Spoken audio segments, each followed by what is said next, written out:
and we're live a minute early by accident. Why? Because I grazed over the go live button and hit it by accident as a result of inattentiveness. It is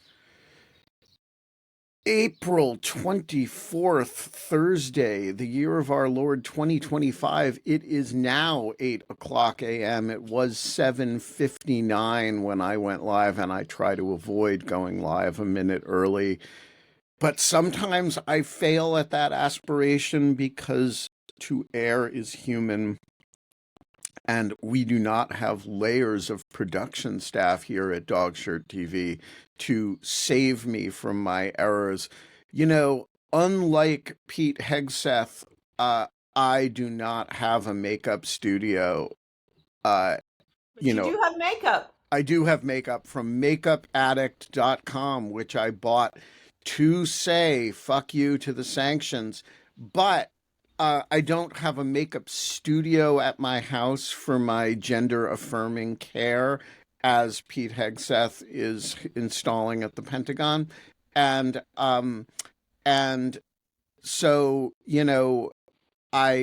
we just run with the situation that we have, which in this case involved my index finger clicking that go live button by accident 1 minute early. And that means, people, that this monologue has to go on for an extra minute, because otherwise we will run out of show at 8:59. And this is a monologue fail, according to Holly.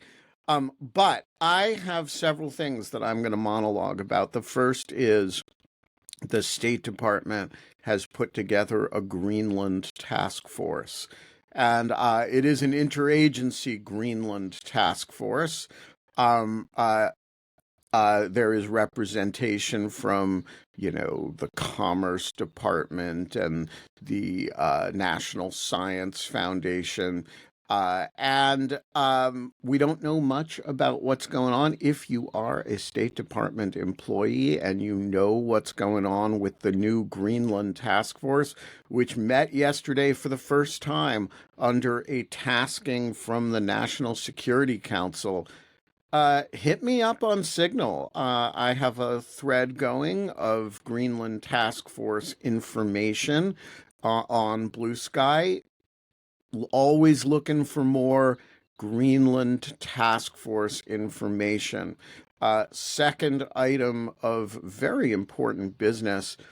Um, uh, I saw a meme today with a picture of the Anheuser-Busch factory and white smoke coming out of the smokestacks, and the caption just said, whenever white smoke comes out of the Anheuser-Busch factory, another Pete Hegseth has been created. And I thought that was, and I was told by a certain other resident of my home that friends in Michigan call him Pete Kegseth. And I think, in the spirit of unfair ad hominem attacks on his human frailty, we got to run with all of this stuff. So, Pete Kegseth with his makeup studio and spontaneous generation through the vote of robed individuals in the Anheuser-Busch factory. Look, folks, we are not allowed to have fun anymore, but we are allowed to get an update on the Canadian elections from our correspondent in the capital of Canada, which, as far as I know, the State Department has not put together an acquiring Canada task force, just an acquiring Greenland task force. If you know about any Canada acquisition task force being formed at the United States Department of State on a tasking from the NSC, please, again, hit me up on Signal. We want to keep track of these things because, number one, they're important. And number two, they have that vague thing that Frank Zappa used to call humor something. And I'm sorry, just the idea that the State Department has put together a task force about acquiring Greenland is not funny, and yet it is kind of funny. Um, so all of which is a long way of saying that the sun is shining, the birds are chirping, the puppy is whining. It's going to be a great freaking day. Why, Mr. Cactus? We're watching Dog Shirt TV, an epic revolution in morning television. You are watching Dog Shirt TV, and it is an effing revolution in morning television. And one of the revolutionary features, of which, Eve Gaumond, there are many, is that you can get breaking news here about the formation of new State Department task forces, even as you are getting an update from the slumlord of Ottawa herself on the state of the Canadian elections. And another one of the revolutionary features is that every now and then, not often, but every now and then, I wake up in the morning and I sleepily reach for the nearest shirt, assuming it is a dog shirt, and it is actually a dress shirt. And I get halfway down the stairs before I realize this, and I have a choice. I I say to myself, you could go back upstairs and actually get a dog shirt, or you could just pull this on like it was, pajamas and you weren't going to do a show in an hour and a half. And I go a couple stairs down, kind of thinking about it, and maybe I'm going to go back upstairs. And then I turn around and look around, and I realize, because I am 55 years old now, that that staircase looks long going up, and it looks short going down. And I think to myself, dog shirt will be tomorrow. I'm going with the accidental dress shirt today. And so today we have two co-hosts who are wearing more appropriate dog shirt daily attire. We got Holly in the principal's first hoodie, where she's all ready to take on Enrique Tarrio. And we've got Ev. Ev, what are you wearing? Winter coat. A winter coat, because she is in Ottawa, where the winter never quite ends. All right, the monologue went an extra minute to cover the thing. The erroneous sleepy go live early thing, and let's talk Canadian elections. Ev, when are they happening? We only got like a few more days, right? Yeah, they're happening on next Monday. But the early polling has reached record numbers. And are Um, these, Canadians all over the country rising up to vote for Anschluss with the United States? no, I don't think so. I, I I mean, you really, don't know. There could be like a hidden pro be annexed vote well, that's actually, like they're afraid to tell it to pollsters, but like all over Nunavut, people are like, God damn it, I'm gonna crawl over a field of broken glass to get to the polls to vote for, for being annexed. well, we have also reached records number for voting abroad, and I think that 50% of the ballots that were sent abroad are from Americans. So you're onto something. Like Americans have something to say, like Canadian based in US are onto something. Maybe Interesting. you can cross your fingers And that there's it no is about polling, election. on, what Canadians stationed abroad voting in the election are likely to think. Well, I'd have some hypotheses. All right, I'm what are the hypotheses? Are they I don't think that they are like a pro annexion sentiment. I think that it's probably the opposite. And at the moment, so universities in higher ed people are like making huge efforts to bring back researchers that are stationed abroad, mainly in the US, like taking advantage of the current context. Um, so I would say my hypothesis would be that it's a vote of no confidence on Donald Trump. mm-hmm. Can't imagine why Canadians would feel that way. It seems unneighborly. You know, here we are slapping tariffs on you like a frat boy with a paddle, and you're supposed to cry out, "Thank you, sir, may I have another?" And Canada's like, "What the fuck? Why are you doing this?" And you know, on behalf of my fellow frat boys like Holly, I just want to say the polite answer is thank you, sir. May I have another? And I don't understand why Canadians don't get that about being paddled as an initiation ritual by Donald Trump. I think we're not even sure what another means. It's so confusing. Like, are we like decisions are flipping all the time? So we're Yeah, not I was we're gonna asking for a paddle and then it's a slug in a.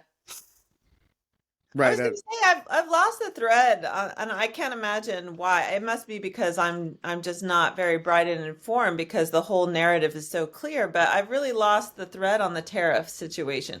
Like, what are the? There's still tariffs on everyone, but they're only 10% now. Or are they coming back? I don't. I just I'm really confused, and it can't be because the policy is completely unclear. It must be because I'm just not very bright. Yeah, I think we're probably two idiots because I have lost the thread as well. Yeah. Ben seemed to have Ben is something to so smart say. though. So, Yeah, I he's don't. a man. Men are generally smart. oh, you're right, Ev. Yeah, because we're less emotional, and Yeah. we don't fret Erratic. about. Yeah, exactly. Um, I don't know that I can follow the tariff thing either, actually, but I don't think it's because any of us is stupid or female. I think it is because uh, it is incomprehensible. But here is where I think it is. I think. Okay, so there were some Canadian Mexico specific stuff that then they exempted everything that gets covered by the USMCA. So it exempts most but not all of stuff that's most important. Then you have the reciprocal tariffs, which um, got which have as a basis a 10% on basically everything. But I think Canada and Mexico are excluded from that We because were. they had their own special tariffs that then got rolled back. And so the 10%, and then in addition to that, there were these crazy individual tariff based on individual countries that were based on um, this Trade deficit. ridiculous formula that Peter Navarro uh, derived from reading the entrails of a chicken. And that got put on a 90-day hold because the markets really didn't like it. And we said we weren't negotiating with anybody. But then the market said, no, you really need to be negotiating with people. And so then all of a sudden that was on a 90-day hold and we're negotiating with everybody except the Chinese, who we doubled the tariff and then they retaliated and we doubled it again. And so there's a gazillion $1 million tariff on anything from China except iPhones and other electronics because they got, That's coming, maybe. Is it? we That's don't know. So that is where I think, oh, and then the markets have, have also subtly sent the Trump administration an important set of signals.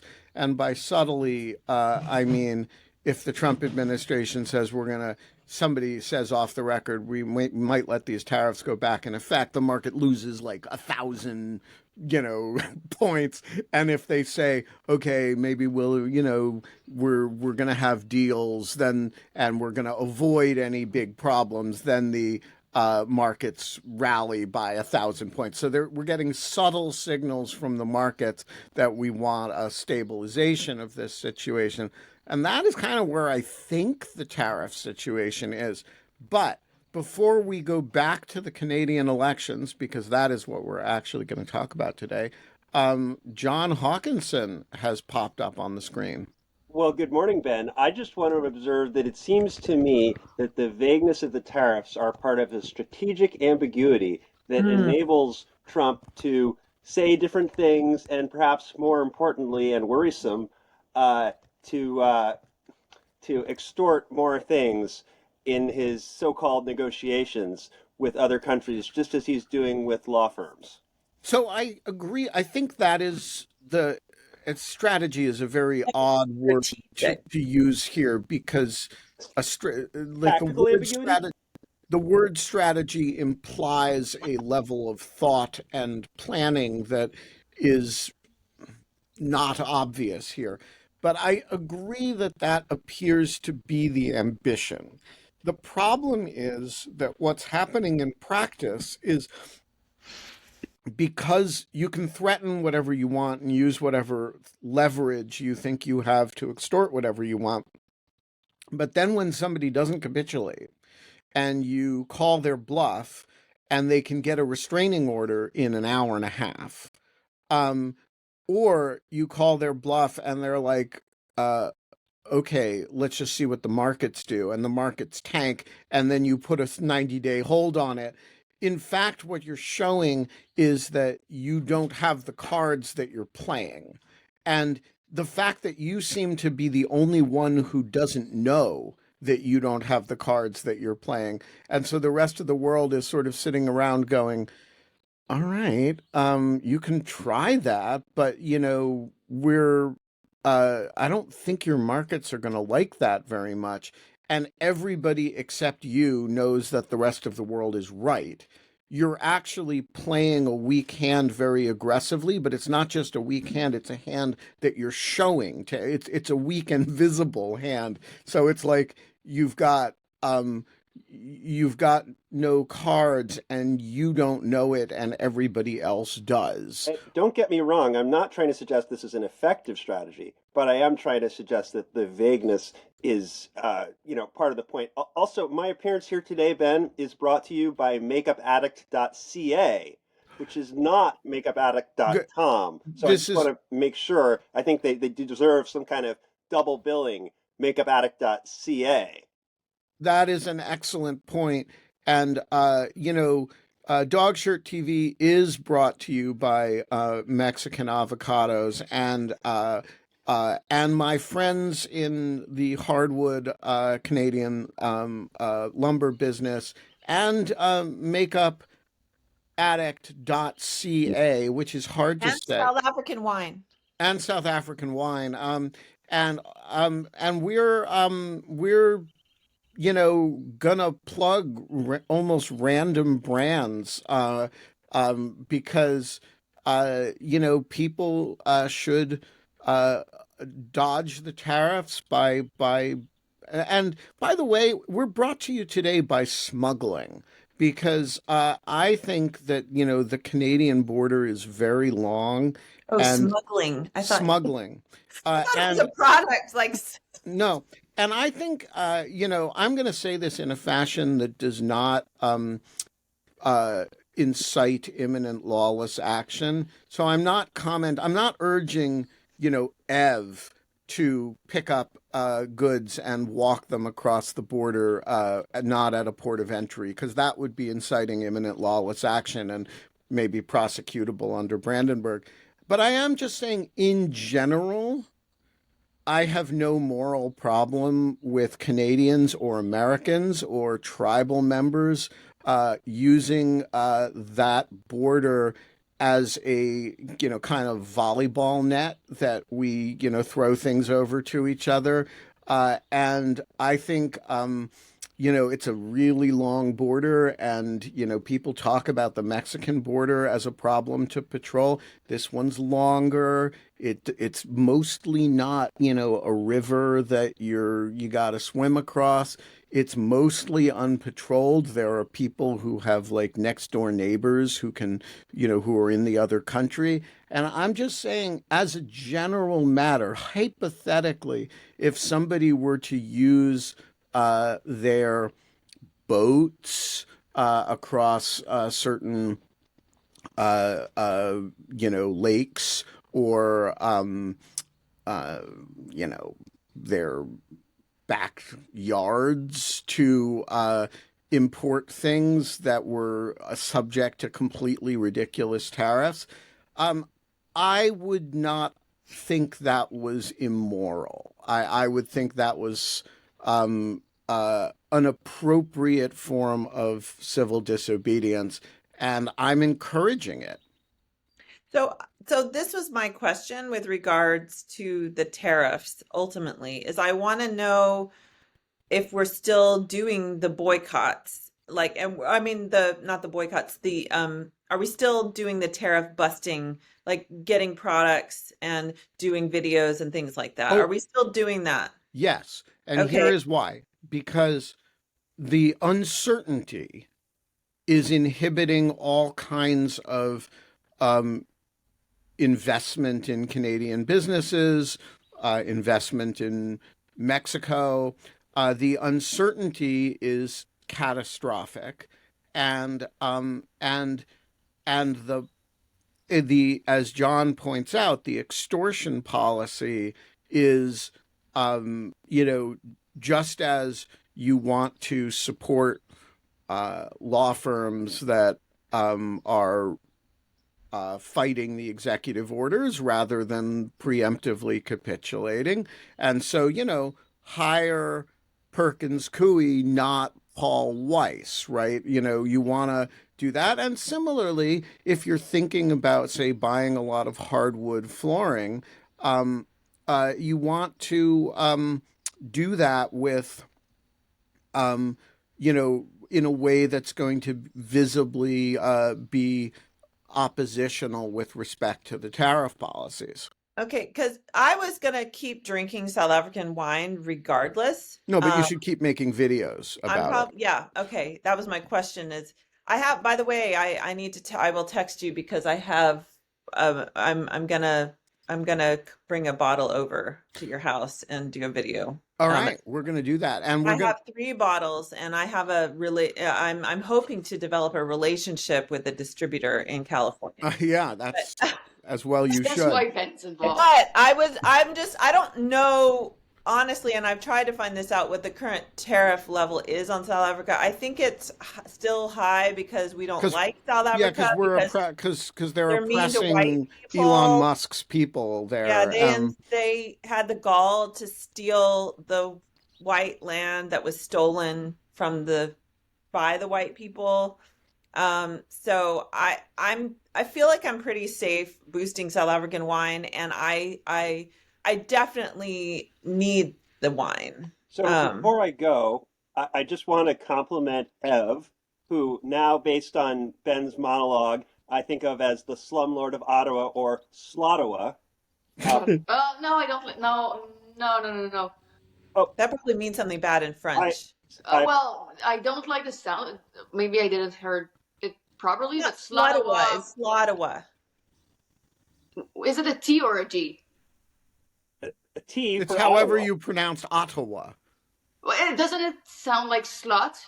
Yeah, but it's not. Oh, well, I don't think so, but it was not. It was not so intended. In any event. Okay, fine. I want to compliment you on your doors, which I think we could fairly characterize as 3/3/2, and they're just majestic. Yeah, So, the whole house looks gorgeous, Ev. Like it looks like, what is it? Like a early 20th century, late 19th century house? 1892. Uh-huh. Yeah. And it's got Beautiful. amazing floors that Wow. It's I gorgeous. assume are made of Canadian hardwood, because in 1892 it would be most unlikely to have imported hardwoods um, uh, from. Some of it is softwood though. Really? Oh, Yeah, definitely Interesting. on upper floors and in here in the living room. Like, well, this room is all hardwood, but the other one is kind of made like if there was room for a carpet. And I guess that it was probably a way of like cutting costs, because the place where you'd place a carpet is made out of softwood, Interesting. which really shows because like it's marked and it will require some sanding. All right. Ben will be over to do that after he installs his hardwood floors in the cabin in the woods. He'll come up and sand your floor, right, Ben? Sanding, if Ben want to help, teaching me how to install ceramic would be helpful. Sanding, I can take care of. Yeah. I can teach you how to install, but what are you trying to install? Tiles. Oh yeah, I can do that. Yeah, it's easy. Um, all right, we're 26 minutes in, and we haven't had a serious word about the Canadian election yet, other than the outpouring of pro-US sentiment among early voters abroad. Um, what's going on? Has the race moved since we last checked in? Mark Carney still is the leader. So the so I think it's something like 42 to 39, and from what I've heard, it's not close. These numbers are not close because when um these kind of numbers leads to a majority for liberal because the support for conservative is very focused. Like they have a lot of supporters in the provinces like Alberta and Saskatchewan, but the rest of the country is more. Uh, the vote is not as strong for them. So when you have 39% of the votes for the conservative, in fact, it's all based in the western provinces, in which when you will look at the map in writing at the writing level, it will probably lead to, well, clearly it's supposed to lead to a liberal government, and now we're like more wondering whether or not it's going to be a majority or minority. And the Bloc Québécois is now really advocating for like, okay, fine, we're now pretty certain that it's going to be a liberal government, but give us a strong mandate to have our voice heard, given that like the guy doesn't really speak French and doesn't really understand the culture and anything there. So like he's only gonna be briefed by his minister on the ground, but they don't necessarily have Quebecers' interests. And So is that a like in a normal party, that would be an argument for, say, going into a coalition government with the Liberals. My impression is that the on the big issues of the day, which is to say how to deal with Donald Trump, there's not a whole lot of daylight between the Liberals and the Bloc. And since yeah, Quebec separatism isn't really on the table right now, um, uh, but the Bloc is not a party that goes into government. And just as a sort of matter of the identitarian nature of the Bloc, and so is that something that anybody would consider either in the Liberal side or on the Bloc side, or is that just, one of those unthinkable things in Canadian politics?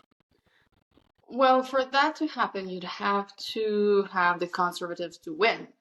Otherwise, you don't need a coalition. You need maybe the NDP or the Bloc to like support So the last parliament, you had the NDP who made an agreement to protect the government until 2025, so not make it fall.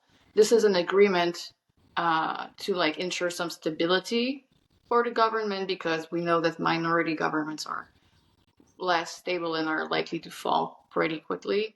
So this is probably what is most likely to happen. No, but If what if you, it were more like less like a, they lack a majority, they need backing, and more like, well, we could do this by ourselves, but we're having a major confrontation with our traditional ally and our largest trading partner and our, and who says he wants to annex us, and it's a bit of a reorientation of the entire politics of the society, and we need a kind of government of maximal unity, and we want to the conservatives have been flirting with this movement for a while, and so all the parties that aren't should form a kind of national unity front. The argument wouldn't be that, from Carney's point of view, that he needs it, but that it would be a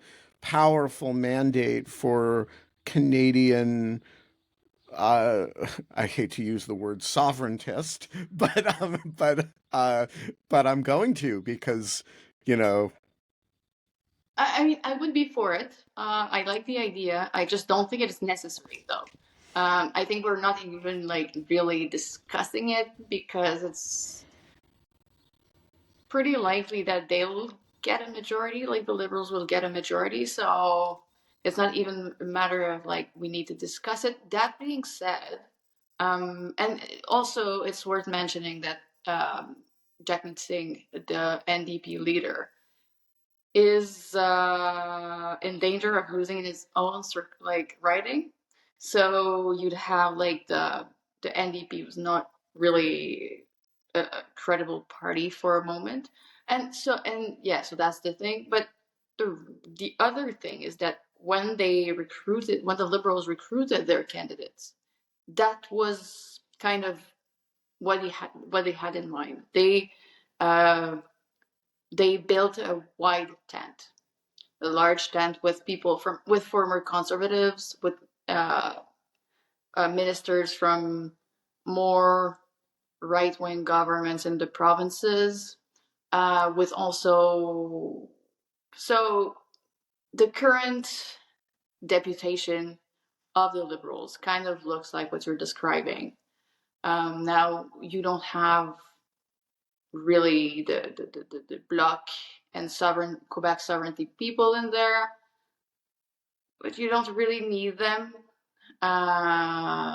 So and what have you figured out whether you're voting in Ontario or in Quebec or in Quebec City or in Montreal or in. as a matter of like, it's gonna be easier to vote from here, so I'm gonna vote from Ottawa. And so I assume in Ottawa you will vote Liberal. Yeah.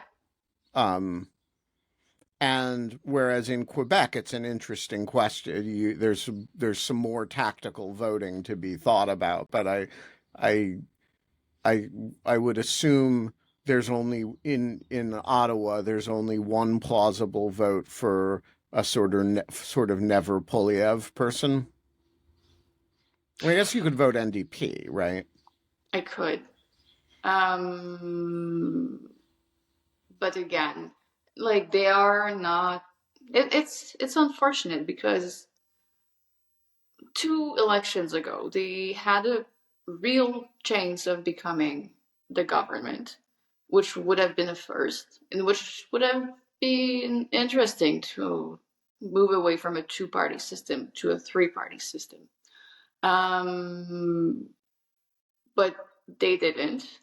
And since then, they have lacked the momentum to get back anywhere near government territory. And in the moment where it looks, and also like the sort of policy that they are advocating for, and again, it's also unfortunate because they've been able, with their deal, they've been able to passed some interesting projects, so dental care programs that they've kind of pushed forward, and that has a lot of support. But they have not been able to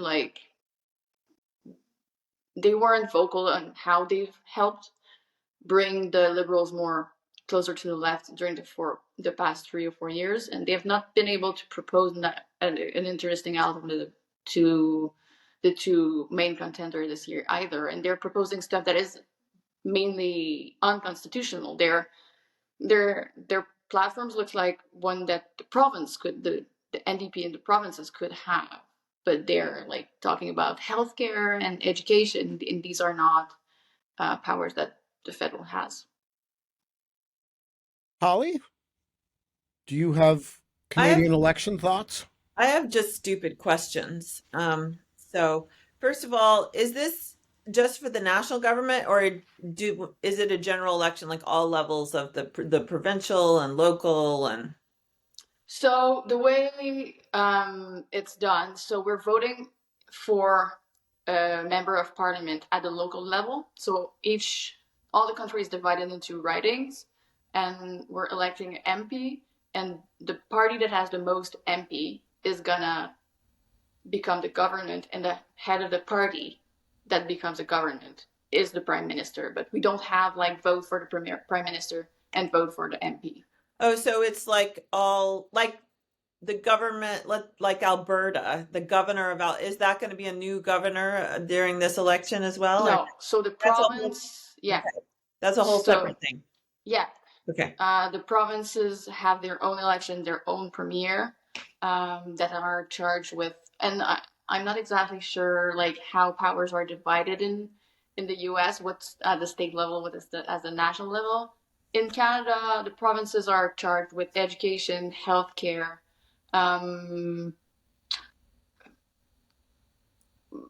federal level is immigration, defense, Criminal law. What's that? Criminal law. Criminal law, yeah. It's one of the it's one of the biggest differences between Canadian federalism and US federalism, which is in the US, the engine on the criminal justice side is at the state level. So if you think about the number of prisoners, people locked up, the overwhelming majority of that is state level. Yeah. And the federal government deals with, only a subset of crimes that have mostly an interstate quality, whereas in Canada, all criminal law is federal. That's interesting. That's very interesting. Though, so all criminal law is federal, but the prisons and jails are split between provinces and the federal, depending on the length of the sentence. And the way the system is divided is that the substantive part of the law is dealt with by the federal, but the managing of the courts, the managing of a lot of the prisons is at the provincial level. So you kind of have a mix of the two. So, for example, if you wanted to project on an embassy in Ottawa, and you were to ask your lawyer, just hypothetically, what law prevents me from doing that? The answer is a mischief statute, and the Canadian mischief statute is a federal law. But then if they have a mischief statute, they have a mischief statute, and it's to stay in the United States. And can I just tell you that the mischief statute would so obviously be unconstitutionally vague in this that I have seldom felt more American than in having to ask a Canadian lawyer to study the mischief statute for me and its interpretation in Canadian case law as to application to, putting a Ukrainian flag on an embassy. But the point is that the people who interpret the mischief statute, and if you look and see the CBC's reporting on this subject, the people who interpret the mischief statute and send you a finger wagging note that said, no, you can't do that because it would violate the federal mischief statute, are the Ottawa Police Department. And then you say to the Ottawa Police Department, but wait a minute, I had a conversation, and I have a video of it, of me doing this and the Royal Canadian Mounted Police showing up and saying, I don't know, it seems legal, um, and or doesn't seem like a problem, but maybe you should Is that stop. your recollection of the conversation? Well, my recollection of the conversation is that he didn't tell me to stop, and he didn't tell me it was illegal. But now the Ottawa Police Department says But it also mentioned it was the Ottawa police jurisdiction and that they might come. Yeah, he did say that. But the point is that you get into this mess of who you're dealing with, that's and whose law it is and who has authority to enforce it and interpret it. And it's, for those of us who are used to projecting here, where the you can only be interrupted by the DC police, the Park Police, the Secret Service, the Capitol Police, and it all seems very complicated, and and like, I just want clear rules like we have here in Washington. I don't know, Ben. It sounds like you have effectively been visa banned by Canada, even though you don't need a visa. But I just think you got to stay out of there because the mischief statute, I mean, that was That was basically like my whole life. I know that's basically written with you in mind, even though you weren't alive at the time. They envisioned someone like you. Yeah, So well, the Eastern European countries have what they often have statutes that ban hooliganism, and that seems like the ultimate targeted at me, because yeah, like I mean, I'm you should take that personally. I do take it personally. Yeah, it should hurt your feelings. So, second dumb question, which you may have covered when I was, or at some point, I'm sure you have. So, dual U.S. Canadian citizens can vote in both elections. Is that right? They can vote in the Canadian election for sure. Yeah, they can vote. Man, I don't know. I think that's like fantastic. I gotta get on that. I gotta become a dual citizen. I don't know how to become a dual citizen, but it sounds awesome. I don't Sounds love. like a racket, actually. Yeah, it does. I don't love dual citizenship. I grew up I with. mean, it sounds like a racket, but I mean, it's a racket I want to get in on. Exactly. It's a good deal. I actually think I want, citizenship in some like offshore tax haven. That's, like, I don't know, the Grand Cayman Island or something. I don't really care about voting in another jurisdiction. I care about not paying taxes. Question about that.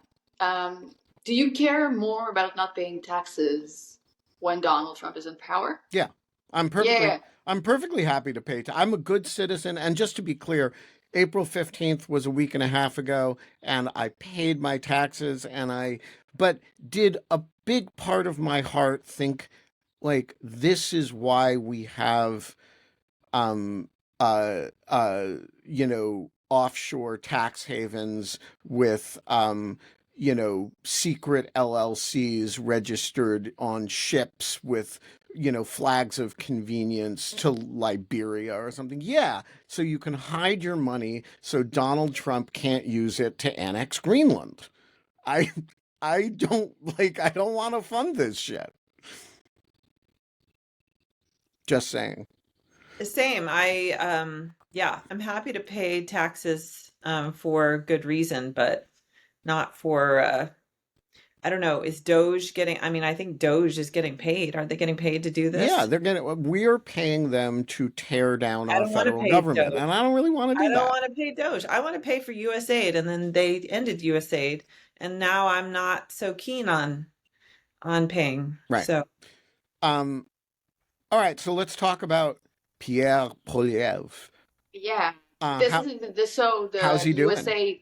Yeah, the USA is a good segue to do it because one of his new proposal. I don't know if it's new. It sounds new. I don't think I've ever heard the conservative part speaking about that before. But he's also like a big part of his um, budget plan is to cut foreign aid. Um, and his budget plan is described as pretty weak, and surprisingly so, given how like they were heading to power. Like a year ago, everyone was convinced that we were heading for what we would be governed by him. Uh, and yet they don't seem to have made like put a lot of efforts into building a credible plan for what it's going to look like finance wise.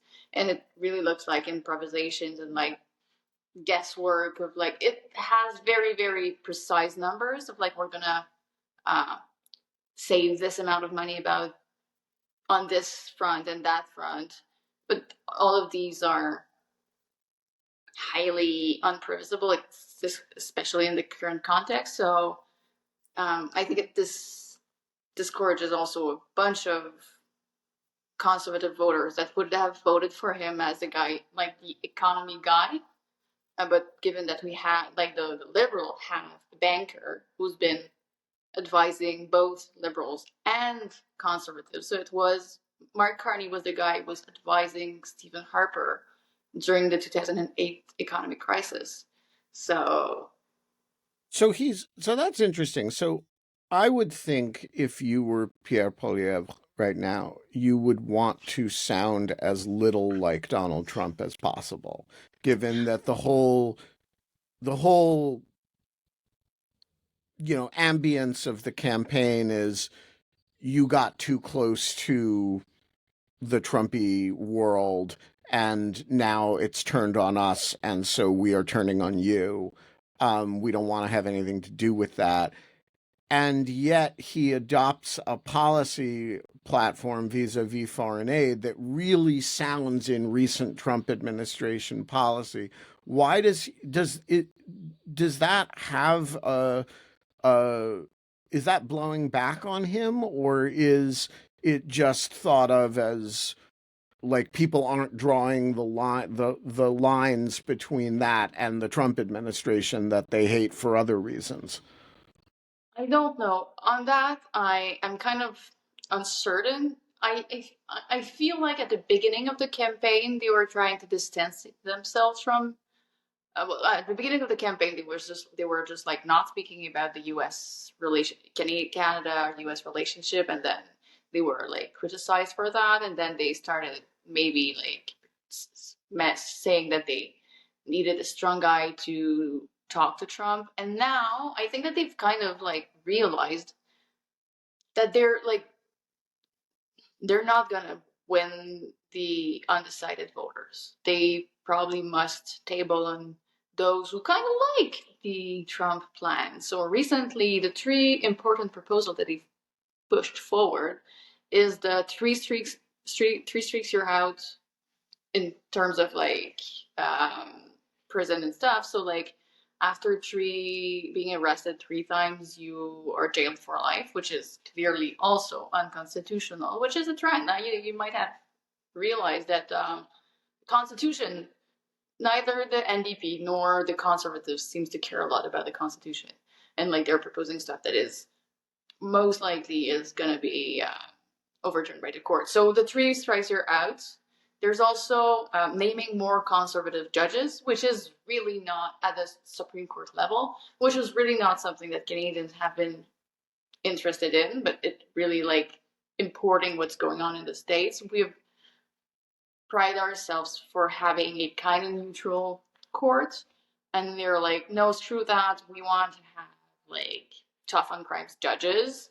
They're also like recently they've started talking about university policies. Um, So it really is like warmed over uh, American conservatism. that is my feeling.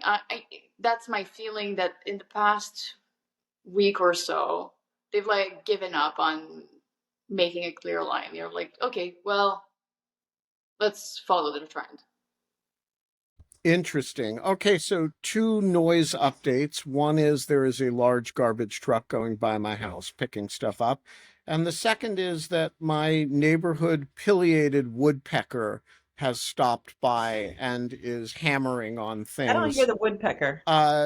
The truck may have scared him away. He's actually beautiful and he's a good friend. And he hangs out in my backyard a lot, Yeah, but we have one. he is louder than hell. Hmm. And so if you hear something that sounds like a garbage truck, it is in fact a garbage truck. And if you hear something that sounds like a jackhammer, it is not a jackhammer. It is a small woodpecker that really, really, really likes to make his presence felt. So I have a question for Ev. So you're saying that the conservatives. So what's the constituency for a Trumpy party in Canada, especially when the Trump like they're. I mean, Trump is obviously can't be that popular in Canada. So how is this a strategy at all? Well, you have Alberta. Yeah, That but is yeah, that's really like their basis. Like they're they're having like USSR numbers in Alberta, um, and Alberta is that's where all the Canadian evangelicals live, so for one. really So yeah. I mean, it's a heavy But no rats. There are it's no a rats in big Alberta. evangelical um basically all of the Canadians I grew up with who were evangelical missionaries, like I would say the vast majority of them came from Alberta, and they're still from what reading social media, um the few that haven't blocked me, are seem Trumpy based on culture, evangelicalism, culture wars, all of that kind of thing. But I'm just like, to me, my question has been, and again, I'm not really friends with a lot of them anymore, so I can't really check their social media.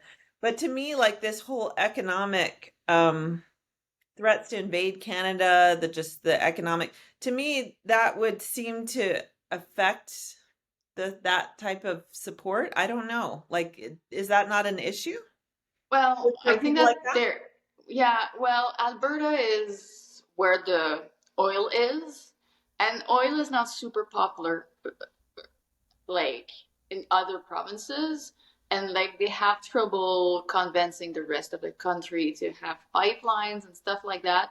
And I think that the proximity with the US and the like, well, if fine, if you don't like us, we're gonna go with the US is kind of a good strategy for them. Like having the option of seceding Is and this a real threatening. conversation that there are people I wouldn't. I can't evaluate or assess like how serious it is, but there is a sovereignty movement Hmm. in Alberta, I mean, they and learned from the Quebecers that the playing the "we have options" card gets you a seat at a negotiating table, and they don't have a. It's for them. It's not about language, but or culture actually, but it is principally about you know a kind of Texas oil economy stuck in the middle of very liberal Canada. But yeah, it is kind of about culture too, because again, like I think there's kind of that red state culture, evangelical, more evangelical than the rest of Canada. So yeah, there's a cultural element in there, but it's not one like it's one of they can't use the two separate nations, and so legally it would be way harder for them to actually secede because when Quebec wanted to do it, like the Supreme Court established a number of rules, and like being part of like the two separate nations was part of it. But interestingly, the former leader of the PQ, so the Provincial Sovereignist Party, wrote an op-ed saying like, if you're a sovereignist in Quebec, cast your vote for the Conservative because it will like create tension, like use Alberta as a way of like breaking the federation, and then Quebec will have its way. It's like So, fifth dimensional chess. yes, yeah, the guy is kind of known for like, Sounds complicated. Sounds yes. like a Trump tariff strategy. All right, so before we break, let's talk about the guy we're not talking about, who's likely to be the next Prime Minister of Canada. Uh, uh, this would be a victory for nerds everywhere, I think. My husband's met him several times. Yeah, so how's he doing? He was supposed to be, charismatically challenged, and then he gave this kind of fabulous speech that to launch the campaign. So, do we have our next Justin Trudeau, only Less hot. well, I would ask Ollie what she thinks, because like, what does your husband think of him, and what do you think of him? Well, I don't know if I should. My husband gets very nervous when I bring him up at all, Okay. so because he's not supposed to speak in. Yeah. So I don't know if I should. In fact, I probably should have mentioned it. Anyway, sorry, Kevin. But my opinion is less conventionally hot than Justin Trudeau, obviously. But I find him, maybe because I'm also, aging, so I find him compelling. Yeah, I like the anger and I like the nerd vibe, Like I even have a little thing for Keir Starmer. Basically, if you are kind of nerdy and you don't like Donald Trump, like that's a thumbs up in my book. I think that I also mischaracterized him, and maybe a bunch of us did. I'm not sure I compared him to Michael Ignatieff. I don't think it was an accurate comparison. He seems to be less nerdy. Well, he's a math guy. He clearly loves numbers, and is like, but he's clearly uncomfortable when he gets to like shake hands. But like when he plays playing Prime Minister, strangers he's good at touching it. me. That's That's just how bad. nerds are spread. Yeah, So I don't want. I mean, the idea of like, plunging into a crowd and shaking a bunch of people's hands. Ugh. well, then you're not going to be a politician, obviously. It kind of comes with the territory. So I mean, look, I'm the guy who prefers the robot massage therapist because that way fewer strangers I touch think me. that's so creepy. I think that's so creepy. I love the robot massage therapist. Fine. Yeah, someone commented his Mike Myers videos were really good. Yeah, you should just hang out with Mike Myers. Make him you don't do like vice president like tickets, obviously, because it's a parliamentary system. But if he could, like, he should pick Mike Myers as the running mate. All right. So, in the 2 minutes we have remaining, any further thoughts as we head into Monday? What will you be doing Monday evening? And how soon will the results be? It'll be Monday evening. Yeah, definitely. Like Elections are called in the night. I think they will probably be called pretty early. Like my guess is that by 10 p.m. we're gonna know who's gonna run Canada. We just don't know whether and maybe we'll even know if it's a majority or a minority. And this is the big question I'm wondering about. What are my hopes? Do I want to see a majority who will be able to get shit done? Or is it like dangerous and unwelcome to have 14 years of liberal reign? It's long. We're kind of normally spending 10 years with one government and then having a little affair with the conservative and then come back to our normal. I don't Yeah. think it's time for an affair with a conservative, though. Like No, that, I don't think. that wouldn't work. Now you got to just stick it to the U.S. That's I'm hoping for like a landslide or whatever you call it there. Yeah. So just want to reiterate this. I've said it before. If you have never watched Canadian election returns on the CBC, do it Monday evening, because you will be amazed at how different Canadian election returns are from American election returns. It's super interesting. It's a real window into how different Canadian political culture is from US political culture. And it's fun, and you learn all about these ridings, these tiny ridings with like, 5,000 votes cast in, some remote part of, British The Yukon. Columbia or Well, the eastern provinces are the one, and it's earlier too. yeah, But these are you the get these little like Newfoundland with,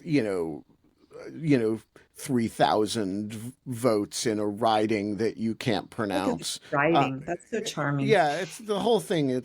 I don't mean to sound No condescending, Steve but it's Kornacki. super cute. They have And Steve But Kornacki, though. I'm not sure I ever watched the CBC. What would you say is the main? I watched it in French. What would you say is the main difference between U.S. and Canada in 1 minute?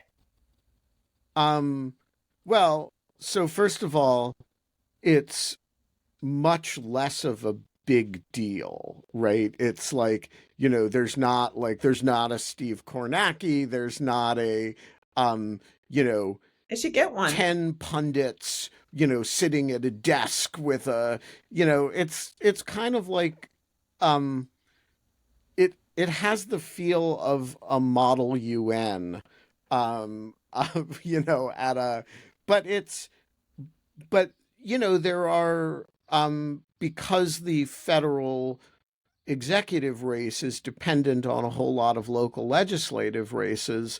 You're looking at swing ridings that are, that are,